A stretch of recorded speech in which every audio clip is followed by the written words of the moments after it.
ഇതെന്താണെന്ന് മനസ്സിലായില്ലേ? ഇതാണ് ഉണ്ണിത്തണ്ട്, അതായത് ഉണ്ണിപ്പിണ്ടി കേട്ടോ. ഇത് നമുക്ക് ചെറു കഷ്ണങ്ങളാക്കിയതിന് ശേഷം വെള്ളത്തിലേക്കിട്ട് ഇതാ പപ്പടക്കോലുകൊണ്ട് ഇതുപോലെ ഒന്ന് ഇളക്കിയെടുക്കാമെന്ന് വെച്ചാൽ ഇതിൻ്റെ നാലെല്ലാം പോയി കിട്ടുവേ. ഇനി ഒരു മൺചട്ടിയിലേക്ക് പരിപ്പ് വേകാനിട്ടുണ്ട്. മഞ്ഞൾപ്പൊടിയും വെള്ളം ഒഴിച്ച് നമുക്കിതൊന്ന് വേവിച്ചെടുക്കാം. വെന്ത് വന്ന പരിപ്പിലേക്ക് നേരത്തെ മുറിച്ച് വെച്ചിരിക്കുന്ന ഉണ്ണിപ്പിണ്ടി, ചെറിയുള്ളി, ഒരു വെളുത്തുള്ളി, തക്കാളി, മുളക് പൊടി, മല്ലിപ്പൊടി, മഞ്ഞൾപ്പൊടി നമ്മൾ നേരത്തെ ഇട്ടിട്ടുണ്ട് കേട്ടോ. ഇതിലേക്ക് ഒരല്പം ഉപ്പ് കൂടിയിട്ട് നമ്മൾ നല്ലപോലെ ഒന്ന് മിക്സ് ചെയ്തതിന് ശേഷം നമുക്ക് വേവിച്ചെടുക്കാം. ആവശ്യമെങ്കിൽ മാത്രം ഒരല്പം വെള്ളം ചേർത്ത് കൊടുത്താൽ മതിയേ.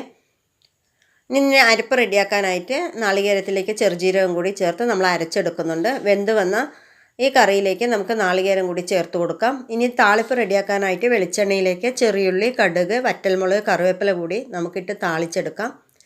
അങ്ങനെ നമ്മുടെ ഉണ്ണിപ്പിണ്ടി വെച്ചിട്ടുള്ള ഒഴിച്ചുകറി റെഡി ആയിട്ടുണ്ട്. ഇത് കഴിക്കാനായിട്ട് നല്ല ടേസ്റ്റാണ്. ഒരിക്കലെങ്കിലും ഒന്ന് ചെയ്ത് നോക്കണേ. ഇതുപോലുള്ള ഈസി റെസിപ്പിക്ക് വേണ്ടി നമ്മുടെ ചാനൽ സബ്സ്ക്രൈബ് ചെയ്ത് സപ്പോർട്ട് ചെയ്യാൻ മറക്കല്ലേ.